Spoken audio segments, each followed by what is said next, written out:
House Republicans recently drafted a military authorization that would allow President Joe Biden to strike Iran-backed proxy forces throughout the Middle East in case of escalation.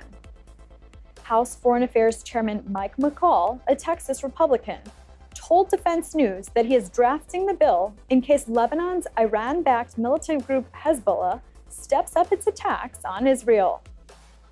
In a recent conversation with producer Daniel Woolfolk, Defense News Congress reporter Bryant Harris touched on the draft bill and how it is being received by others on the Hill. Is the president able to take any action on his own with any of the attacks going on that is backed by Hezbollah? The president, of course, as commander-in-chief, has a lot of power as to where he positions U.S. forces and assets. So, for example, he's deployed 2 carrier strike groups to the Gulf, some 2,000 troops there, some additional aircraft.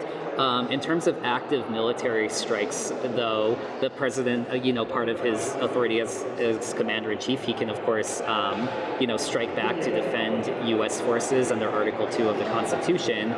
But if there, for example, if there were to be a broader escalation with Hezbollah targeting Israel, and Biden decided that he wanted to strike Hezbollah, even though there may not be an imminent threat to U.S. forces, then he would need a military authorization from Congress to go ahead and strike these Iran-backed proxies. And that's why Congressman McCall has decided to draft this bill in case either President Biden comes to seek it or Republicans or try to, argue that that is something he should do.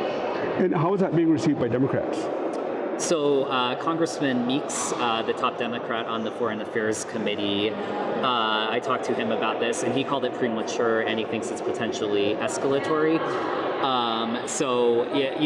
Not a whole lot of bipartisan backing so far. It may emerge as a partisan factor, but of course, the key question would be, what does President Biden and the White House decide to do in this eventuality? Are they willing to, start perhaps broader war with Hezbollah and Iran-backed proxies and strike them?